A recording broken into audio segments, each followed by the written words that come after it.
Honeyshuckleex. I'm Sackbot Barbecue. And I'm Giggleklutz. And today we're going to be talking about games as gifts. It's holiday season again, and we've got some recommendations for games that we have really enjoyed and recommend that you buy for people if you don't know what else to get them. Or if someone has hundreds of games on their wish list, like someone I know. But who could that be?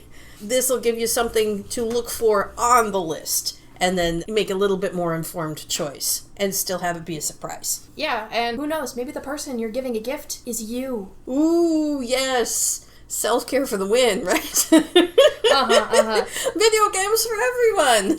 So, for the most part, all of these are gonna fall under parameters of would we give this game to somebody? Yes, which means that we like these games. They aren't meant to make people suffer. No, none of these are gag gift games, although that might be a future episode we could do, especially Shuckle. I've received a couple of those, yeah. So, no, all of these are genuine, we loved them, we hope someone else will love them. With the exception of some of the ones recommended in the art category we're going to get to later. Those ones are ones that we find important enough for if you know somebody who's... Well, we'll get into that then. Yeah. We've got a couple of categories. I think we should probably start with family-friendly. The ones that you can kind of give to anybody. Yeah, this means that there's... As far as we remember... There isn't swearing in them, and the themes generally don't get too heavy. There's not excessive amounts of alcohol, and yeah, that kind of thing. Anything else that's not in a family-friendly game?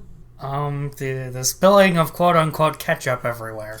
Oh yeah, yes, of course. Yeah, gore is so off my radar. It's You just come desensitized to fictional depictions of it after a point.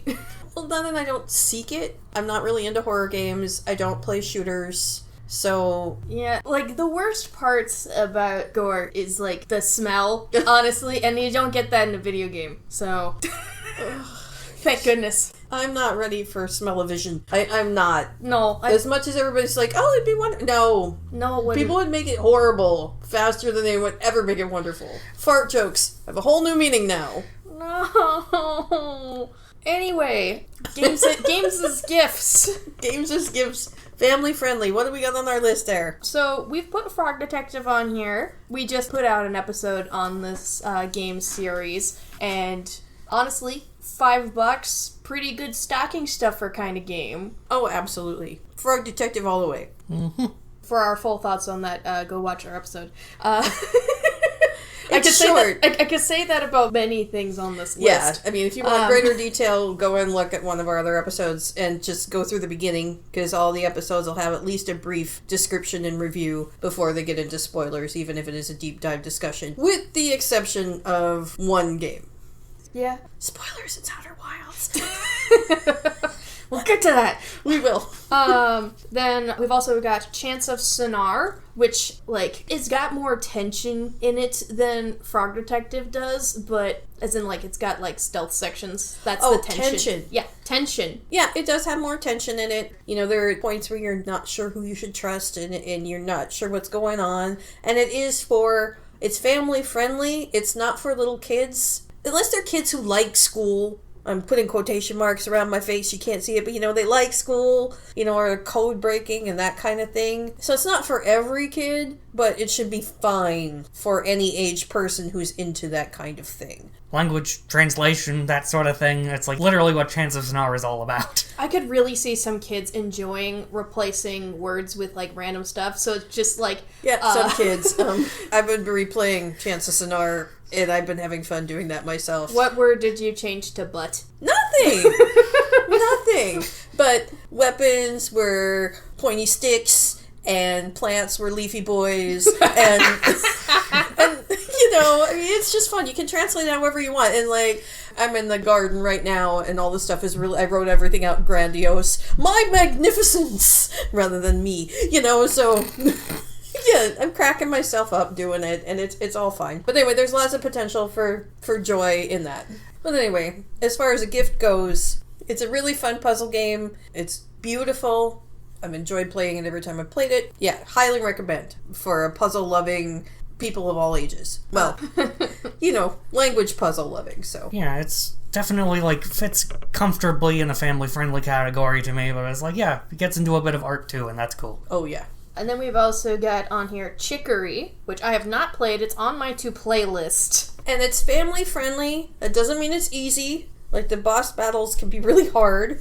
And it's a coloring book game with boss battles in it. So, take that by the makers of Celeste. Actually, I think it's, Okay, some of the makers of Celeste. Come on. Throw me a bone, kid. Jeez. Anyway, and Chicory is a very sweet game with really deep messaging about what it means to be an artist and about how art is made and perceived in the world and about hang-ups like imposter syndrome and all that kind of stuff. It's really super thoughtful. It's very fun to play. I gained a new perspective on myself as an art-loving and an art-making person by playing this game. I highly recommend it, especially for young artists in your life, as long as they're not going to kill themselves on boss battles. I recommend it for gamers who are also artists of all ages. And then there's another one on this list that you're infinitely more qualified to tell me about, and that's Wilmot Works It Out. Yeah, which is absolutely family friendly. There's nothing wrong in there at all. It's just Unless jigsaw you puzzles. start swearing. Well, yeah, but the game didn't do that to me. I did that to me. Oh no, it's self-inflicted! Yeah, so much. But anyway, Wilmot Works It Out is a family-friendly one that I recommend. That'd be a fun game. You could spend hours and hours just doing little puzzles. And it's a jigsaw puzzle game with a twist where you get more pieces than actually go for the image that you're trying to create. So there'll be leftovers, so not all the pieces you get go in the puzzle in a single puzzle. It's fascinating to play. I'm, like over 50 hours into it since I got into marathon mode, so yeah, could say I recommend the game. Yeah, I think anything like over 10 hours, you hope you recommend a game. I know, right? You hope. You hope, but at the same time, there are reasons we go through things. But that's not for gifts! So, we don't want anybody to give somebody something that they're gonna feel that way about. It's like, we recommend these things. So, like, maybe not Cookie Clicker. Oh, it's Cookie Clicker. Engage at your own risk. We're not recommending Cookie Clicker on this list! Exactly. Okay, final entry we have on Family Friendly is The Last Campfire. Oh! This game is so sweet. Yeah, it's also can get a bit tense. I believe the word is foreboding. But I don't think it's any worse than modern cartoons for kids. No. They have some pretty tense moments in them. So if your kids can handle the scary scenes of a Disney movie, they'll be fine playing Last Campfire. So, I mean, while family friendly doesn't necessarily great for kids, it's fine. The puzzles are accessible. Yeah, that's a 3-dimensional puzzle game with a really neat aesthetic. Yeah, it's a point-and-click one specifically. Those kind of puzzles. It's a great one to play with kids or family. Right. Mm-hmm. I'm just trying to think. It's like, when I hear point and click, I'm thinking a very different thing than that, but it is, so. Yeah, there's a spectrum of point and click, much like most game genres. So you'd be surprised when you look at it how coolly 3D it is for a point and click. Mm-hmm. So that closes out our strictly family-friendly category. There's probably some children who would enjoy these other games, but... There's no accounting for children's capacities and families' acceptance of different kinds of intensities and content. That's just our blanket, how you do family-friendly for, say, a channel or whatever. All of those games would be fine for a family-friendly channel. Mm-hmm. Yeah. Notably, a couple more family-friendly games do make it onto the Play Together list, but there's some things about them that kind of distinguish themselves as being, like, exceptionally good, in our opinion, to play together. Oh, yeah. So compared to family-friendly, Play Together is a bit more niche, so it's more important to put games in that context. Yeah. Agreed. So it's like we are going to have some overlap between our little lists, but... And again, these lists are not exhaustive. These are not all the games we think would make good gifts, but we definitely do think they would make good gifts. Yeah, it's like, I've already noted some of the stuff in family-friendly already I could recommend as an art piece also, so...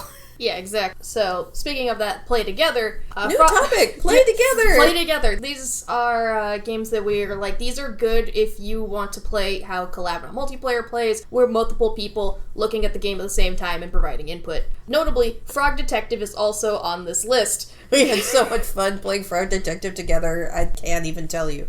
So yeah. You can totally play this in a not family-friendly way when you get drunk and voice act badly. Yes, and I think the silliness would lead itself to altered humor if you're into that sort of thing. But yes, Frog Detective's just plain fun for all ages. Yes. Yeah. And then we've also got Broken Age. We had a lot of fun with this, another point-and-click adventure game. And I think this one lended itself well to us, at least, as a play-together game because of the narrative depth and the puzzle depth. It's not super complicated, but there's still some thinking you gotta do with this one. And aside from thinking, playing Broken Age together will help any group not fall into the often problem space of adventure game puzzles, where multiple people have multiple perspectives and different knowledge bases, which help you come to more solutions than you might be able to find on your own. It's like, if you bump into a puzzle that only 1 in 10 people is going to figure out how to solve, the odds go up if you invite more people. Absolutely. But it's also fun to see what we each think could be solutions to some of these puzzles. Because it's Tim Schafer adjacent, it's going to be silly. And it is. There's so much silliness in here, and there's, star power voice acting in there from Jack Black and Elijah Wood and Will Wheaton. And, so it's like... As voice talent you're likely to recognize. Yes, absolutely. That one, if you've never heard of it, check it out. This one's also family-friendly, but... Yeah, we recommend it more for play together. Yeah, it's definitely, much more of one of the classical-styled point-and-clicky games compared to, Last Campfire, for instance. Mm-hmm. Yeah.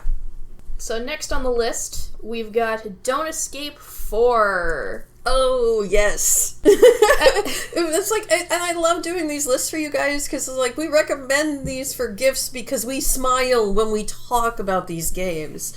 We really do love Don't Escape 4. This is one I would really be hesitant to put in the category of family friendly. It's a little bit dark. There's some blood sometimes. There's a lot. There's death. The choices you have to make are what make it not family friendly for me, and it's okay. I'm glad you have to make those choices. That's what makes it rich as a narrative. There are some specific harsh things in that game that make me feel that way that I don't want to spoil here. Absolutely. I'm like, yeah, we recommend you buy it and then listen to our episode about it, and we'll spoil it later. Yeah, notably that there's an entire series of Don't Escape. Yeah, it's Obviously. Don't Escape 4. Right. But 4 is definitely the one that's best to play together. Yeah, at least in our experience. And you don't have to play any of the others to play 4. You can just play 4 and you'll be just fine. It does take place in a larger universe, so if that world building appeals to you, you can go backwards and play the other 3. Well, not so much at least crucial narrative perspective. It's I think it really affects the way I think about, all the games, having played all of them. But sure. That's another thing we go over in the designated Don't Escape episode, so...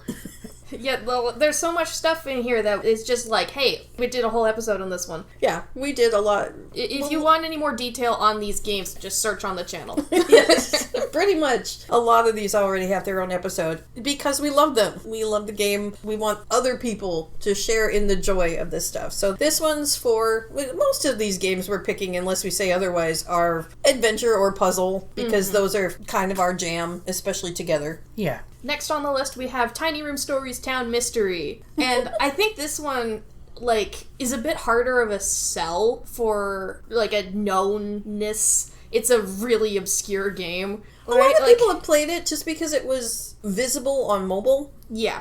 But it's not one I have ever heard people talk about, except us. Okay, except me bringing it to you guys. Does that count?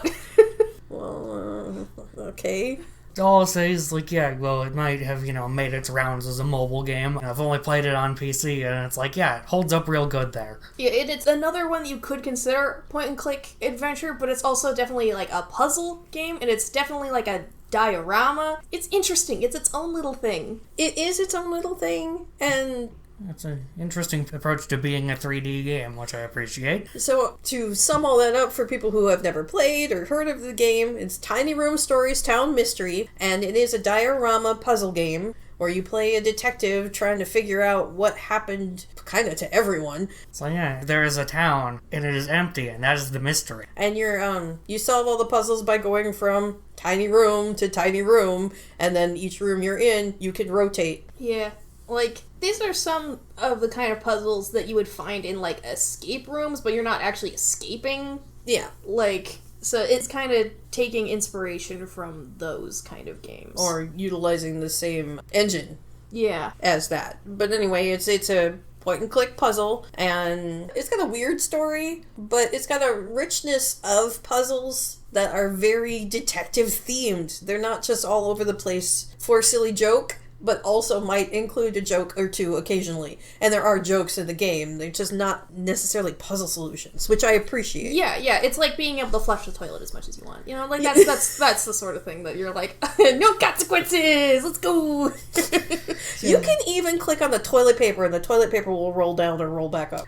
So yeah, because apparently I just keep finding excuses to bring this up. It's like, yeah, there's a little bit of, well, not nearly as zany, there's a bit of that. If you like humongous entertainment, there's gotta be a bit of that charm, even if it's not as absurd. Yeah. Okay. I can kind of see that, yeah. It's like, at the very least, you can poke stuff and the main character will have some commentary on it that's completely optional. I'm not a raccoon. Right. Every time you look at the trash, that's what he says. But anyway, again, the reason I think this is a good one to play together, I mean, it'd be fine to play by yourself. I did. It's, again, the multi-heads are better than one, and it's just, these puzzles are fun to tease out possible solutions as a group. And you can also have a dedicated note taker. Because it's one of those that doesn't have an in-game note capability, which, is a thing. It's becoming more common, but it's still not common. It's whatever, When I was a kid, they didn't have that ever at all, so... But yeah, having a designated note taker for that game is nice. But I am glad we don't need it for every game. Yep. So if that's not your jam, then don't worry so much about the play-together aspect. But... all those games I also recommend as individual players too.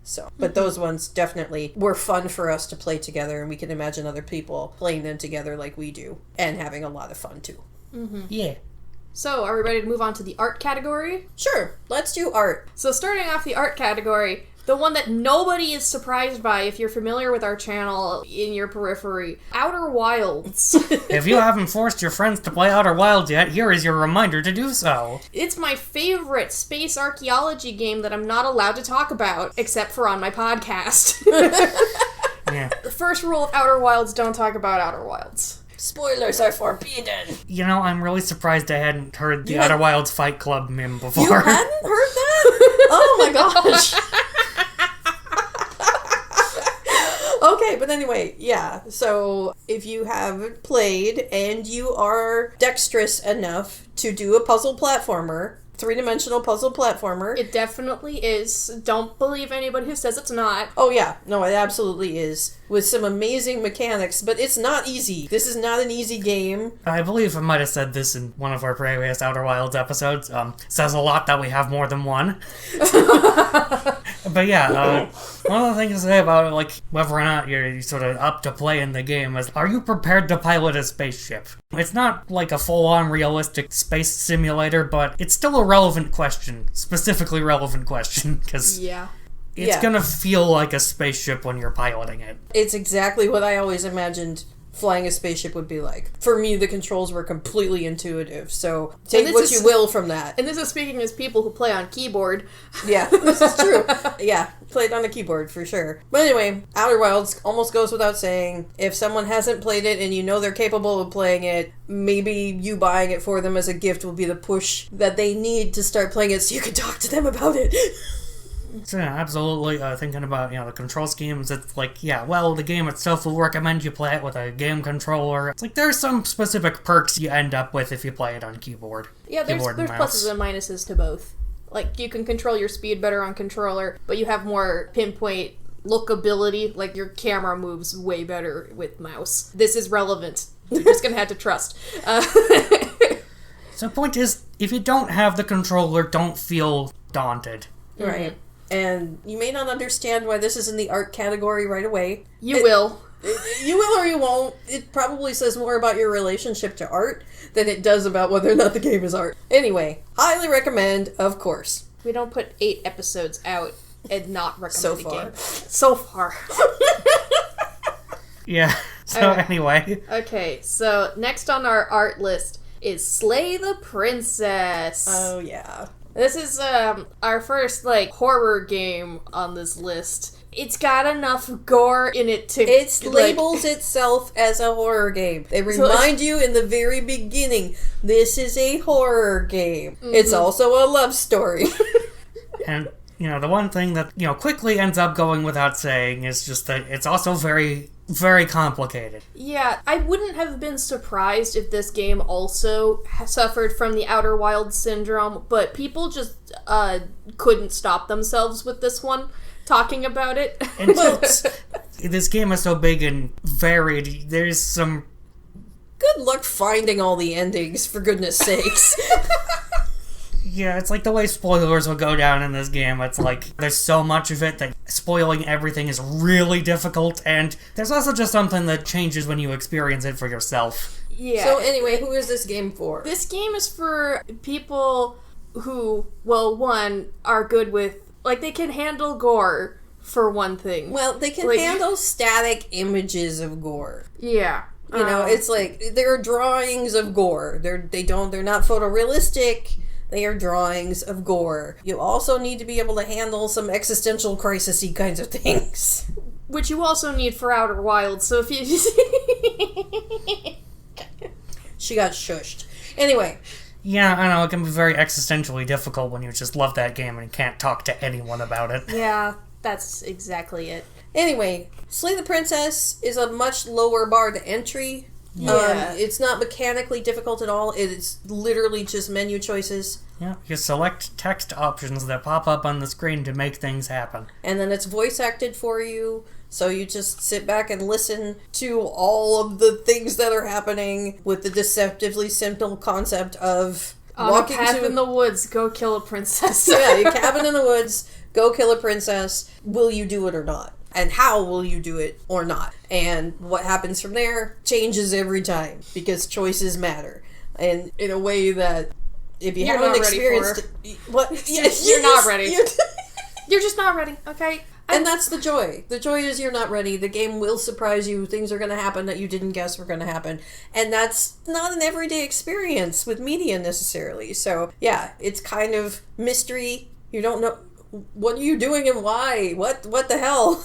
I don't know. I really recommend it. It's a fantastic game for adults. For adults, yes. Just conceptually, I don't know that kids necessarily would have fun with it even. Yeah, I mean, I'm sure that there's some parts that they'd get a kick out of, but there's so much of this that you'd have to be a very specific kind of kid. Right. So for the most part, it's... Yeah, lower, you don't need any dexterity in order to play this game. So unlike some video games where that's a huge part of why it's hard for people to play or you wouldn't recommend it, this one there's it's all mental capacity to handle subject matter as to whether or not someone should play this game. And so...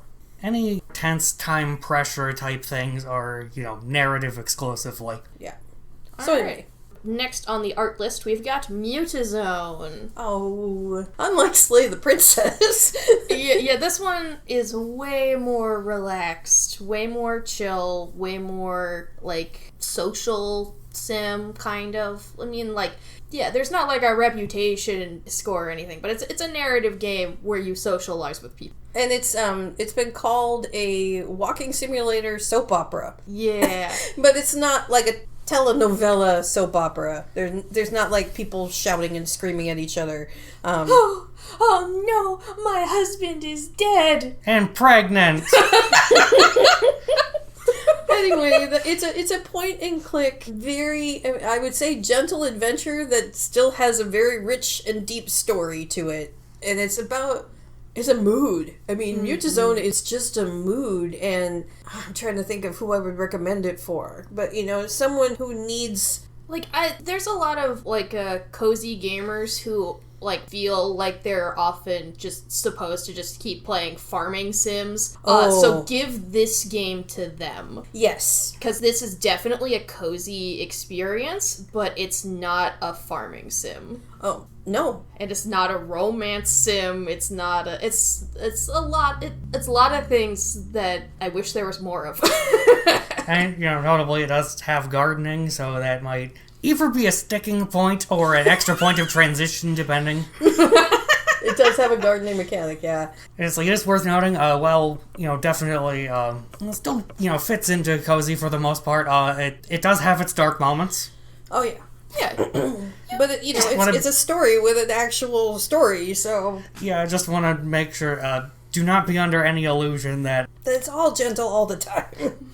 You aren't going to be confronted with some difficult things during the experience, but that's not what it's all about. That's not what it's going to be right out the gate. Well, that's why it's under art and not family friendly. Yeah. Even though it is pretty family friendly. It touches on some dark stuff fairly early, so it's definitely guidance, parental guidance advice. Or know your kid. Yeah. Know your kid. But, yeah. That could technically fall under parental guidance. I don't know. It depends on the parent.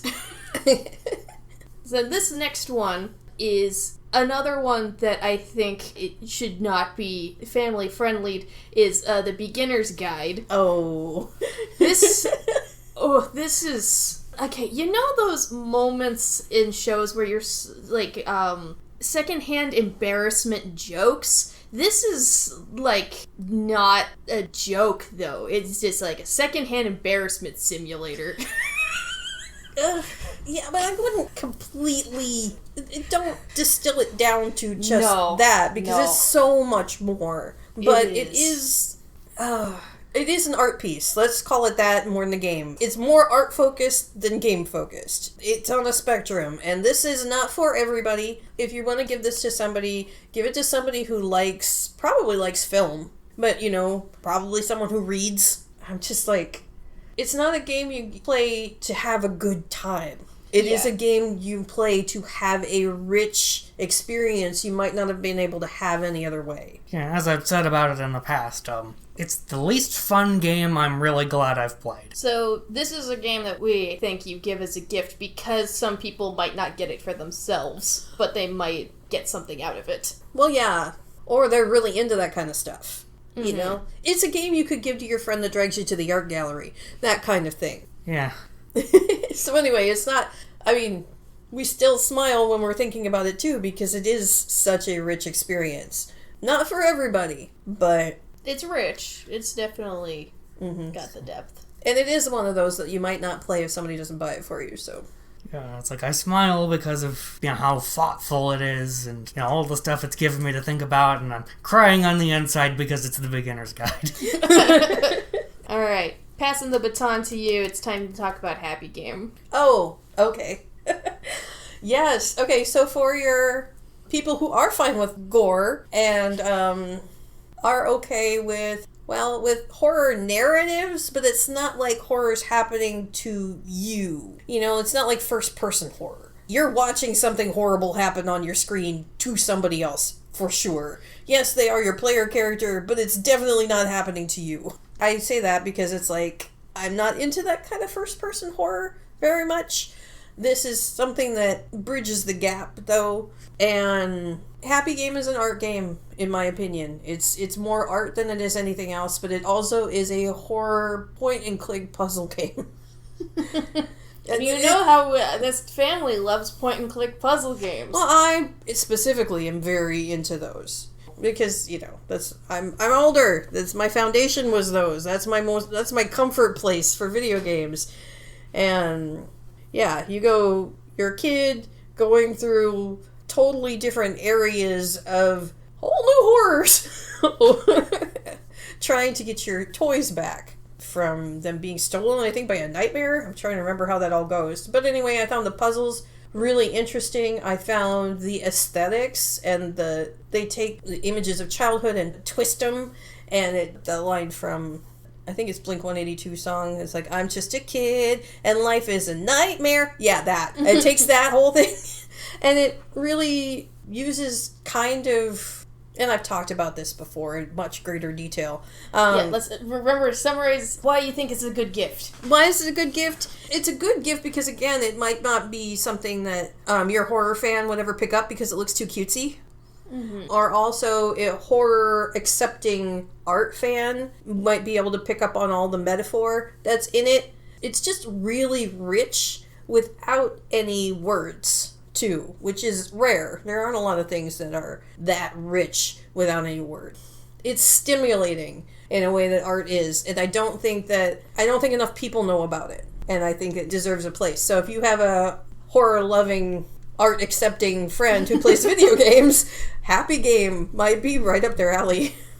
So our final game in the art category, I wouldn't qualify as a horror game. Have I felt horrified playing it? Yes, absolutely. I'm talking about Grotto. This is the game that I have gifted more than any other game ever. Ditto! Because I know nobody is going to buy this game and, it's one of those ones that's like, oh, maybe I'll play this eventually. And I'm like, no, you need to play it now. Yeah. I'm removing all barriers between you and this game, and it only cost me maximum $12, but it goes on sale for $4 to $2 regularly. You go get this game right now, okay? The premise is that you're a soothsayer who's helping the people with their problems. This is not cute! It sounds cute. It's not cute. I mean, it's funny, but it's not cute. It's not cute, trust me. You're not ready for this game. You're not ready for this game. Buy it for all your friends. Yes! Yeah, there are definitely wholesome moments in this game. They will come back to haunt you. Yes.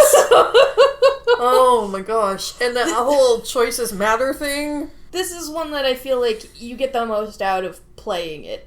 I think you need to make these choices. Mm-hmm. Watching somebody else play this through is not going to have the impact of playing it yourself. And some games are like that. Grotto is one of those games. You need to feel the agonizing weight of, oh, my choices matter. What am I going to do here? So yeah, big takeaway is if you want to say, screw all your gamer friends and buy yourself a copy of Grotto right now.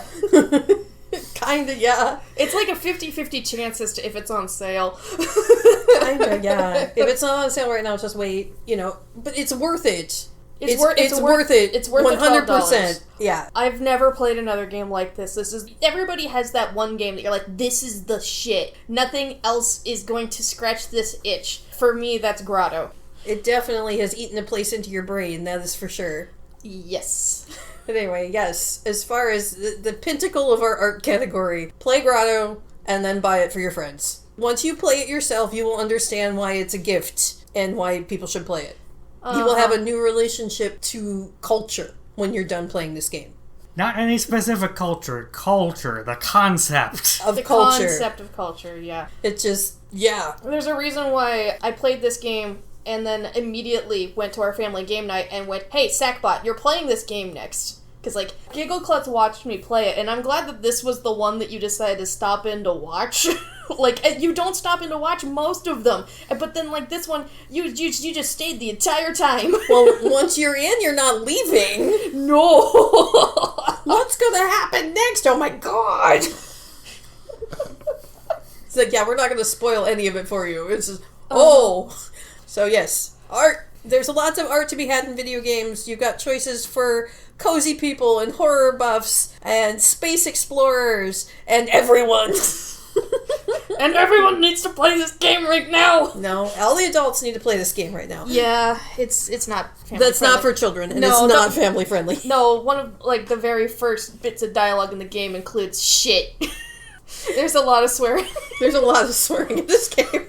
Well, speaking of games that have some swearing in it, we could move on to our other category. Here's ones we didn't know where to categorize. And the first one here is Final Profit. Ooh! I want Business. I want to talk about this game so bad, and we're trying to find a way to talk about this because for some reason Sackbot doesn't want to play it.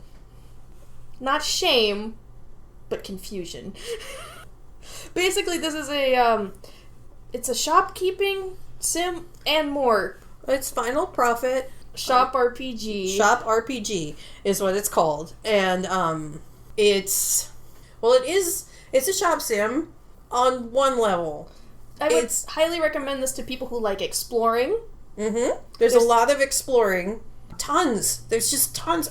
There's tons going on in this game, and the second you think you have everything figured out, there's like another layer of things that's going on. And so yeah, it's got the RPG thing going on, you got the shop sim thing going on, and then the whole premise is a former Fey queen who is trying to take down capitalism from the inside before it can buy out her country. And, like, damn, that is one hell of a hook. Oh, and it's, again, choices matter. So whatever tact you choose will change what happens in the world and what options you have later, which I don't think happens all that often in RPGs. No, definitely not to this extent. And they're still updating sometimes, so there's interesting new things happening too. It's addictive. You get in there and you play, and there's always more money to be made. I've seen the developers show off the new real estate map, and I'm so looking forward to that, so I don't have to run all over the place to see what I haven't gotten yet. Oh, it's gonna be so nice. Yeah, with an active dev, you can't always say that. So yeah. Anyway, it's fun and thought-provoking. You know, it honestly kind of fits in the art category, in my opinion. Yeah. But it's fine. Like, it's just on that borderline of, like, being in many places at once. Yeah. Which is kind of the idea, but it's still really cohesive. I know this is an all over the place description of the game, but it's like, it really is a lot of things all at the same time. And then there's the jokes. They're having so much fun with the metaphors and the puns and the sound effects. And there's so many times where I streamed this game, and there's so many times where I just laughed out loud for a solid minute, which is not something, like, that's most games could do to me at this point.